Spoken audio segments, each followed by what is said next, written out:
Naka and welcome to Talk Business, and a big hello as well to our viewers across the region receiving us through Sky Pacific. On the show this week, we travel to the island nation of Papua New Guinea to join Prime Minister Commodore Voreqe Bainimarama on his official state visit. Talk Business also takes a look at the trade delegation that accompanied the Prime Minister in search of investment opportunities in the resource-rich nation. Join us over the next half hour as we take a look at what the land of the unexpected has to offer.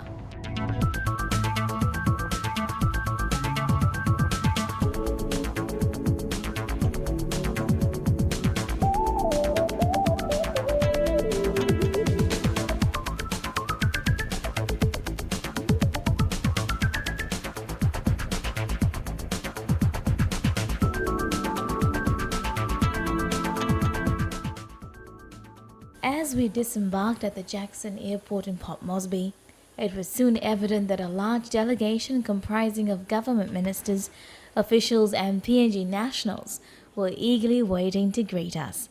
On hand to welcome the Prime Minister, Commodore Voreqe Bainimarama, was PNG's Foreign Affairs Minister. His first official visit to the island nation, the state welcome wouldn't be complete without the grand entrance. The national anthem, followed by the Guard of Honor and 19-gun salute.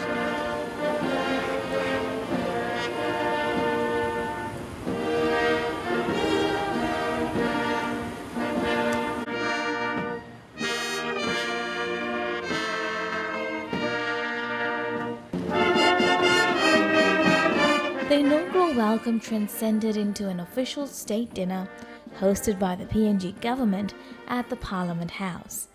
In attendance, government ministers and representatives from the business communities of both countries. PNG Prime Minister accompanied by his wife, as well as Commodore Bainimarama with his wife and the Fijian entourage. Acknowledging the strong bilateral ties that exist between the countries, Peter O'Neill threw his support behind our PM. With the progress your government is making in putting together the necessary mechanisms and processes for the Fijian elections in 2014. Papua New Guinea, of course, as your Melanesian brother, is committed towards supporting Fiji in providing electoral, technical and administrative support leading up to the elections. It was also an opportunity for Bainimarama to update his counterparts on the progress made towards the elections. We are currently holding public discussions throughout the country on the new draft constitution. It provides for a common and equal citizenry, an accountable and efficient parliament and civil service, the protection of fundamental rights, and an election for parliamentary democracy on the basis of one person, one vote, one value, for the first time in our history by 30th September 2014. Representatives from over 40 different types of local businesses ranging from various sectors of the economy were also part of the inaugural state visit. The PNG Fiji Business Council arranged a networking session between the business sectors of both economies to allow for discussions on potential investment opportunities.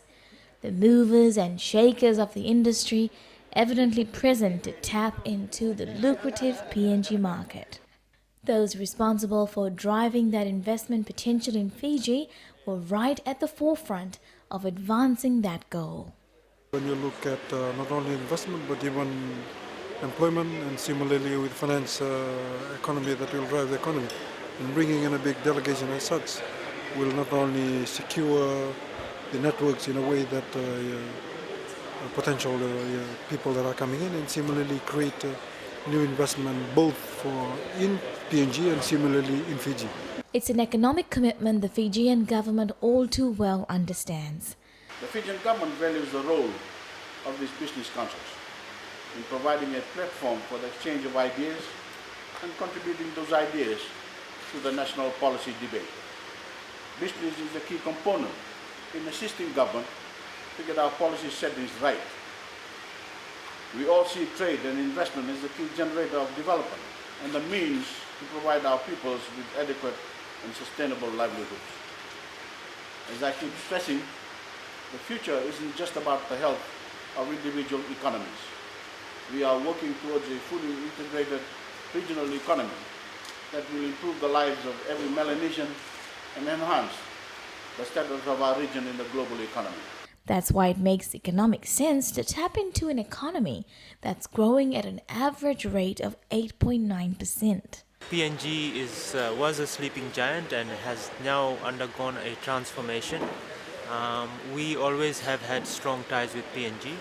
We are a natural trading partner of PNG, as Prime Minister has pointed out. Both countries have their strength. We have the logistics, the manufacturing capacity. PNG has a wealth of natural resources, and combining those strengths can accrue mutual benefits for both the countries.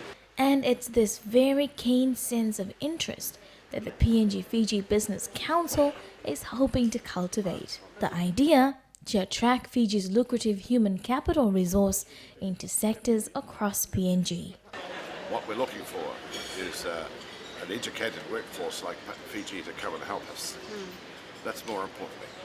There are people in Fiji who, if they want to invest in Papua New Guinea, we'd love them to come and invest in Papua New Guinea.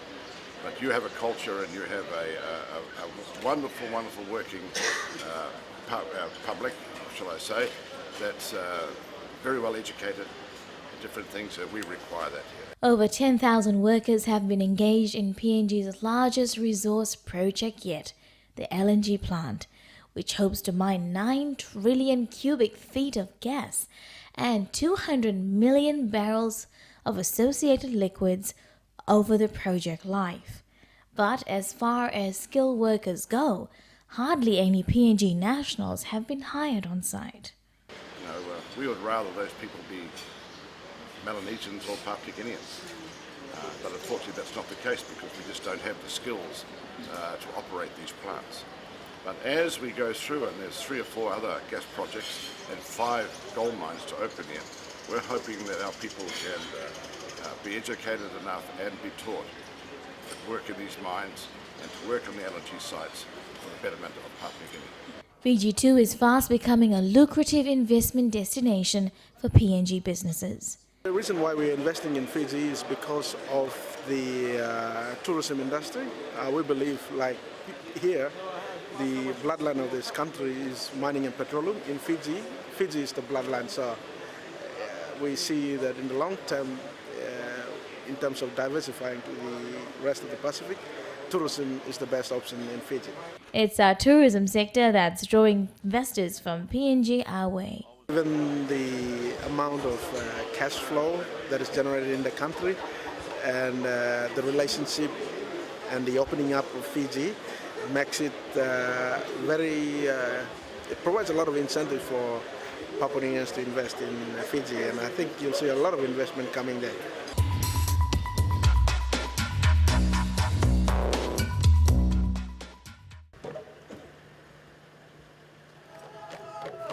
A traditional welcome as the Prime Minister visits the PNG National Parliament in Port Moresby. High on the agenda, bilateral dialogue in relation to Fiji's elections and, of course, PNG's economic progress.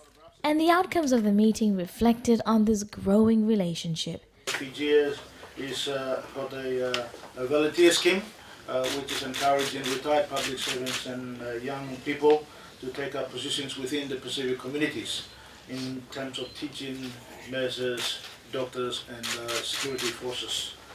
We will be sending a team to go to Fiji within this year to start recruiting Fijians to come and work here to take up positions where we have a huge chronic shortage within our public service structure. A generous grant also to assist Fiji at the polls. New Guinea has always stood by Fiji and try to assist where we can, and that we have committed 15 million kina as our grant to Fiji as our contribution to making sure the elections take place, and with that we will commence the first allocation of that 15 million kina next year to 2014 and 2015 25 million kina each. And Fiji's commitment to PNG's economy was demonstrated by our entry into the telecommunications sector. The PM's visit also sealed a $1 million deal, which now will see the Fiji National Provident Fund and the PNG government own B-Mobile and mobile network in PNG. The PNG government's commercial arm, the Independent Public Business Corporation, IPBC, now owns 51% and the FMPF owns 40%, while minority shareholders make up the remaining 9%. I think it is a big opportunity, and this is probably the first time the Provident Fund is investing such a large equity investment outside Fiji. And at this stage, we can't give you the specific numbers, but the investment would be in the region of over 180 million Fiji dollars. So hopefully in the next 2-3 years, all the people in Fiji will reap the benefits of this investment. This is an exciting venture and an important milestone in the new relationship that Fiji is building with Papua New Guinea. We are pursuing closer economic ties, Mr. Prime Minister, with a view to eventually creating a single market for the countries of the Melanesian Spearhead Group. And we are leading our Melanesian partners in the rest of the Pacific into a new era of development and prosperity for all our peoples. It's a well-calculated investment that's gone through a thorough due diligence process. We've actually spent behind the scenes, we've gone through almost 1 year of due diligence. We've got the best advice from the consultants overseas. We've got the best legal team, one of the best legal teams in the world assisting us in preparation of the legal agreements. So we are very confident. From the board of directors, the full due diligence process has happened. The acquisition will allow the fund to invest in 2 major growing economies with stable economic growth rates. Given that this is a growing economy, averaging around 8% GDP growth, and with the 7 million people within the country, it's a huge market, and also there's a potential.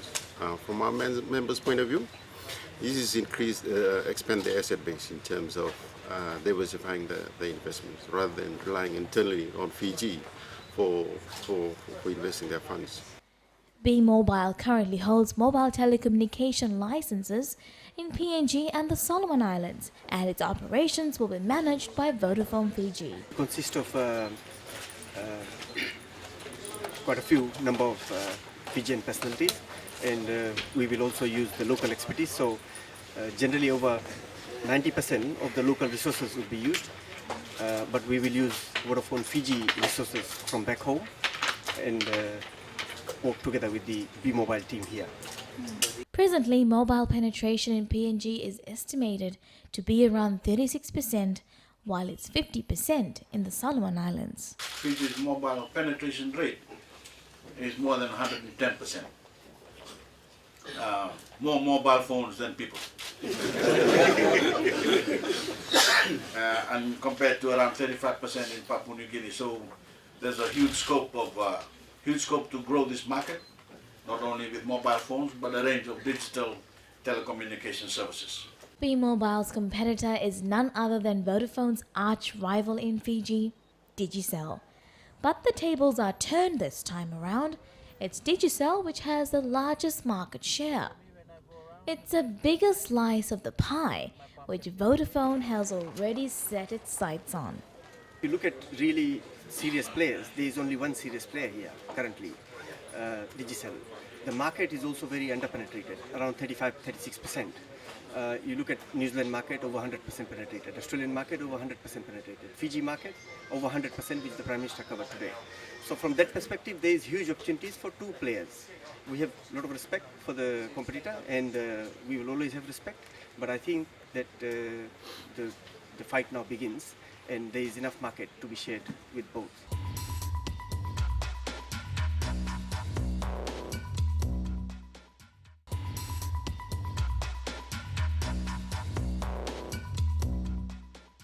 A major highlight of the inaugural state visit was a trade and investment mission organized by the Ministry of Trade and Investment Fiji. As part of the mission, a trade seminar with a panel of business experts from Fiji took center stage, while an exhibition allowed for the showcasing of Fijian-made products. With a basic idea to enhance trade between the countries through joint venture proposals, The trade mission gave local businesses the opportunity to connect with commercial ventures in PNG. Trade between both countries was pegged at $23 million last year. That accounts for 20% of the total trade of the region. And the free trade agreement between the Melanesian Spearhead Group demonstrates the importance of trade between the leading economies of the Pacific. The major economies in the region, Fiji and Papua New Guinea, are now driving the MSG trade agreement towards the first fully fledged free trade area, the FTA, in the region. By creating stronger trade and economic links between our two countries, we are laying the foundation for a new era of trade and economic development and cooperation within the MSG. It's all about positioning the Pacific as a fully integrated region. Our vision for the Pacific is a common economic union, where we operate as a single common market with free movement of goods, of services, of labor and capital. The MSG trade agreement has now incorporated and is facilitating temporary movement of skills and looking at new areas for trade that include services and government procurement. Statistics reveal that since 2005, PNG has invested around $218 million in Fiji. It's on this scale of investment the PNG government hopes Fijian businesses will consider entering the market. We are now undergoing a major review of business and investment in Papua New Guinea with a number of key objectives in mind. And it's important that our Fijian government, our Melanesian brothers and our investors fully understand where we are coming from and what our aspirations are as a country. Number one, we have a need to create immediately 2 million jobs. Our biggest problem in this country is unemployment. We have 12,000 Papua New Guinean Great Dwarf livers who are having to go back to the villages every year because there is no job opportunity. We have to create 2 million jobs immediately, or else we're going to continue to have social problems, one of the issues in this country. And another major trade commodity will be processed tin fish. Currently, all fish caught in PNG waters are processed out of the country. Everything and send it out as final products and not semi-processed products out of this country. Let me give you an example on fishing. Papua New Guinea today has 80% of the world's tuna. We have 121 licenses. 2 billion in tuna leave this country unprocessed. Goes to the Philippines, Korea, and China. They add value and maybe make 10 times more. Can you imagine how much we've lost out on the years? And ended up 40,000 jobs which could have been added. So we have now decided all our fishing will be processed onshore in Papua New Guinea. The government, and we are looking for strategic partners now to invest in the Madang Marine Park, where we want to process all the fishing between Madang and Ley. So all our fishing products go out processed. The idea here is to set up physical operations in PNG. It's this mode of investment that the government is vigorously pushing for, moving away from importing goods and becoming self-sufficient, a notion that local businesses agree with. However, before setting up shop anywhere, sussing out the market is key. People on the ground put more of our products here than actually put up manufacturing facilities. And the reason is simple. I mean, you look at the manufacturing infrastructure here, you look at the enablers such as the costs of utilities, the basic, I think there's still a shortage of skilled manpower here. Huge demand from the mining sector, which makes skilled people, very high, subject to very high inflationary salaries and wages. I think manufacturing still is really skewed in favor of Fiji. So I would like to keep manufacturing in Fiji, but put a lot more resources on the ground here in terms of people and products. Our business model includes for a joint venture or a local production facility in big markets, and PNG certainly is a market big enough to justify that, but the market needs to be open first. In water bottling, it's not so much about bottling it, it's about selling it. So we always like to find the market, open the market, find the customers and get the sales moving first. Then we can consider to do local production. So the first step for us is to find reliable, trustworthy customers that we can form a long-standing relationship with. We'll export the product from Fiji, and then if in the long term we can find a partner that's willing to do local production, well then we can think about that then. It's security, it's less than 0.5% of our budget, but up here it's very close to about 10 to 15%, which is a very big chunk with that we could utilize in, say, product development up here and skills training. We are operating here in New, and we don't know the people from here will workforce. That's the only problem for the workforce. It's not only cost, it's the skilled people we need. As far as my manufacturing is concerned, we need top quality skilled people in this country. So that will be a big problem here. But anyway, to look for skilled people, to make skilled shoes, it's hard, very hard. But first we'll let us sink in the market, we'll see how it goes and see the availability of people who can do. It's all about logistics of them to get the goods into their store. And one thing we just realized now, that whilst the tariff has been removed from these goods into PNG, they still have a problem that the products go to the port of Lae, and then from there it's then transshipped into PNG port. So they have an issue about the transshipment of goods and the additional cost there. But that doesn't mean that we are not, or we won't be able to get in. Do any business here, or if we get any project here, we will try and bring our partnership with the local industries, local companies in Fiji to here. For example, we have basic industries. We do a lot of work with them. They are our major suppliers, and if we get if we win a tender or two here, of course, yeah, we are getting Fiji companies to work with us. To crawl before we walk and walk before we run. So the next step is looking into it, but definitely with a strong JV partner who understands the market and knows the ground rules here. And we will come from Fiji with our expertise and with our product and our manufacturing skills. So that will probably enhance our product and our skills into the market. We will not, we'll just export out of Fiji, and then our distributors looks after the market. They're already here, they know the market, they have access to, and that's the arrangement we have. And for PNG nationals keen on venturing out into business with our local business community, the opportunities of a joint venture seems to spark interest. Fijian brand of cloth quality, and I think there is need for a market in PNG. Here, and we need technical people to come and teach us, and we can make use of it, and the Papua New Guinea can have our own textile in here. To Fiji 1 or 2 times, we find it a lot easier going down there with no requirement in terms of VC. So if we have another PNG arrangement for Fiji. The message from the PNG government is simple though. If Fiji isn't keen to do business, many others are already queuing up, ready to set up shop.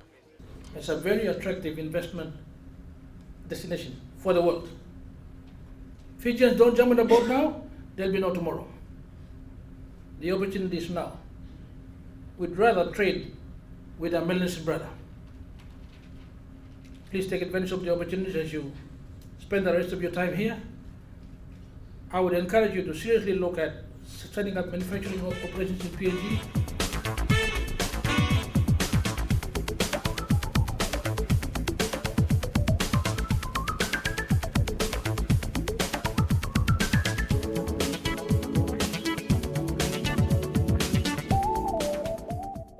And that's the show this week. For questions or comments, do email us talkbusiness@fijitv.com.mj. Thank you for joining us. Do join us again at the same time next week. Until then, have a productive week.